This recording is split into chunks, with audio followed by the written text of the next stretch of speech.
Shalom Bapak Ibu Saudara-saudari yang dikasihi dan mengasihi Tuhan. Kita bersyukur hari ini Tuhan boleh memberkati kita. Mari sebelum kita membaca dan merenungkan firman Tuhan, kita berdoa.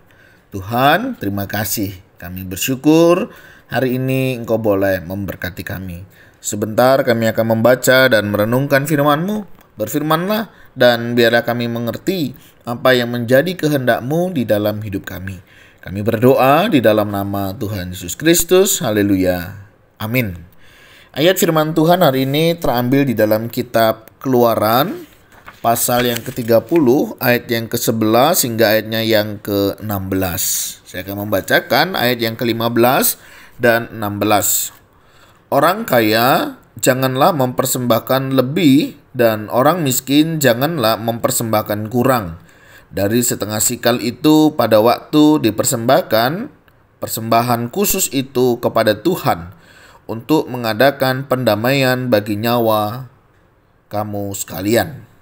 Dan haruslah engkau memungut uang pendamaian itu dari orang Israel dan menggunakannya untuk ibadah dalam kemah pertemuan, supaya itu menjadi peringatan di hadapan Tuhan untuk mengingat kepada orang Israel dan untuk mengadakan pendamaian bagi nyawa kamu sekalian. Amin. Demikianlah firman Tuhan. Mari kita merenungkannya. Nah, Bapak Ibu Saudara, mungkin kita jarang ya mendengar ada istilah uang pendamaian ya di dalam Alkitab ini. Nah, hari ini kita akan mencoba melihat bagian ini. Kenapa ya kok ada uang pendamaian? Apakah uang itu bisa menjadi pendamaian, ya? Apakah uang itu bisa menjadi kalau zaman sekarang itu sebagai pelicin begitu ya? Sehingga kita yang tadinya melanggar, kita berikan uang pelicin ya, udahlah uang damai begitu. Itu menyelesaikan segala permasalahan kita. Nah, Bapak Ibu Saudara, uang memang tidak bisa mengadakan pendamaian bagi nyawa ya. Tetapi dapat digunakan untuk menghormati dia yang telah membuat pendamaian itu, dan untuk memelihara Injil yang mengerjakan pendamaian itu. Maksudnya gimana? Maksudnya adalah begini Bapak Ibu Saudara. Memang uang tidak bisa ya memperdamaikan kita ya, karena satu dosa dan pelanggaran kita. Tetapi kita memberikan persembahan ini sebagai hormat kita, syukur kita kepada Tuhan Allah kita yang sudah memperdamaikan kita. Begitu ya. Jadi konsepnya bukan itu sebagai uang sogokan, uang pelicin, tidak, tetapi sebagai penghormatan dan syukur kita karena Tuhan sudah memperdamaikan kita. Ya, jadi sebagai persembahan syukur kita lah kepada Tuhan. Nah, menariknya di dalam memberikan persembahan ini dikatakan orang kaya jangan mempersembahkan lebih dan orang miskin jangan mempersembahkan kurang. Kenapa? Karena jiwa orang kaya dan orang miskin sama berharganya dan bahwa Allah tidak membedakan orang. Artinya Tuhan tetap memperhatikan dan memperhitungkan apa yang memang menjadi tanggung jawab yang sudah diberikan. Ya, tidak boleh lebih dan tidak boleh kurang. Pas.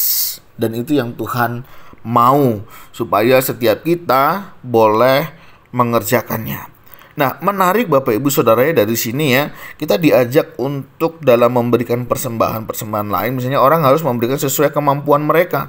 Tapi persembahan ini yang merupakan uang pendamaian bagi nyawa harus sama jumlahnya untuk semua orang.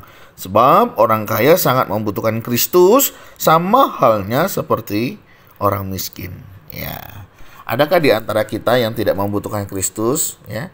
Baik orang kaya maupun orang miskin, kita sama-sama membutuhkannya.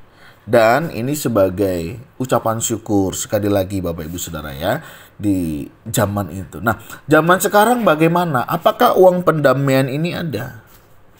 Ya, berbicara tentang uang damai sebenarnya sudah tidak ada karena Yesus sudah selesaikan semuanya. Tetapi bagaimana dalam kita memberikan persembahan? Nah, ini dia. Jadi kita memberikan persembahan itu Bapak Ibu Saudara sebagai ucapan syukur kita. Ungkapan syukur kita karena Tuhan sudah memberkati hidup kita. Ya, jadi kita memberikan uang damai, uang persembahan itu bukan sebagai sogokan, sekali lagi ya. Kadang ada orang-orang tertentu tuh, aku kasih banyak-banyak lah sama Tuhan supaya nanti Tuhan juga memberkati hidup saya. Saya kasih banyak-banyak sama Tuhan supaya nanti Tuhan baik dengan saya. Tidak demikian ya. Kita memberi ini menjadi tanggung jawab dan bagian di dalam kehidupan kita. Nah, sebenarnya untuk apa uang persembahan itu diberikan? Nah, kalau kita memperhatikan, uang persembahan ini kan digunakan untuk pekerjaan di kemah suci ya. Apa saja ya, misalnya mereka membeli kurban-kurban tepung, ungkupan, anggur, minyak, bahan bakar, garam, pakaian untuk para imam dan semua hal yang menjadi kepentingan seluruh jemaat. Nah, ini diberikan Bapak Ibu Saudara. Jadi ini menjadi bagian untuk setiap jemaat juga memperhatikan akan kebutuhan keuangan di kemah suci pada saat itu. Nah, hari ini ya kita tahu ya, uang persembahan itu dikelola untuk pelayanan di gereja misalnya ya, untuk program kerja mungkin ya, untuk biaya operasional. Nah, ini adalah tanggung jawab kita bersama ya. Sebagaimana Tuhan sudah memberkati kita, sedemikian jugalah kita ambil bagian di dalam pekerjaan Tuhan ini ya. Dan ini menjadi bagian kita ya, kita harus peduli di dalamnya. Apa yang menjadi tanggung jawab kita, apa yang menjadi berkat yang sudah Tuhan berikan, ya, kita kembalikan dengan ungkapan syukur kepada Tuhan, ya. Karena Tuhan sudah memberkati hidup kita, mari ya kita menyalurkan berkat itu yang sudah Tuhan berikan kepada kita. Nah, jadi semoga di antara kita tidak salah tanggap ya. Oh, ada uang pelicin, ada uang damai begitu ya. Tapi ini lebih kepada bagaimana kita menghormati ya yang sudah memperdamaikan kita itu ya. Dan kita persembahan ini juga untuk pekerjaan Tuhan ya, untuk kebutuhan yang ada di gereja, sehingga harus dikelola dengan baik ya. Mungkin ada di antara kita yang bagian keuangan di gereja ya. Mari kita kelola keuangan gereja ini dengan baik. Apa yang kita terima ini kan kita pertanggungjawabkan di hadapan Tuhan. Jemaat yang sudah mengumpulkan persembahan, mari kita kelola dengan baik ya. Pertanggungjawabkan itu dengan baik. Ya, biasanya di gereja-gereja ada laporannya, ada rekapnya ya, sehingga jemaat juga tahu, oh iya benar, keuangannya dikerjakan dengan baik, digunakan dengan baik ya. Ini untuk satu pekerjaan Tuhan yang baik, dan kita rindu apa yang kita kumpulkan, apa yang kita berikan ini juga boleh memperluas pekerjaan dan kerajaan Tuhan. Nah, Bapak Ibu tetap semangat ya di dalam melayani Tuhan di segala bidang pekerjaan dan pelayanan, dan juga keterlibatan kita di gereja untuk ambil bagian mendukung pekerjaan pelayanan Tuhan ya. Persembahan yang kita berikan itu sebagai ungkapan syukur, dan ini akan dipakai untuk pekerjaan Tuhan. Selama gereja mempertanggungjawabkan keuangannya dengan baik ya, jelas, transparan, dan kita meminta informasinya juga oke, Bapak Ibu nggak perlu takut di dalam memberikan persembahan untuk mendukung pekerjaan Tuhan di gereja ya.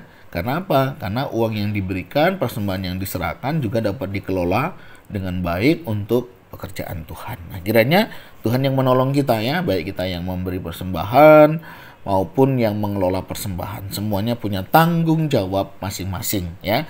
Kita sama-sama diberkati Tuhan, dan kita sama-sama hidup senantiasa kiranya memuliakan nama Tuhan ya. Yang kaya tidak memberi lebih, yang miskin juga tidak memberi kurang. Karena semua sama di hadapan Tuhan, dan sama-sama mereka juga membutuhkan anugerah dari Tuhan. Nah, kiranya Tuhan Yesus menolong dan memampukan kita. Tuhan, terima kasih.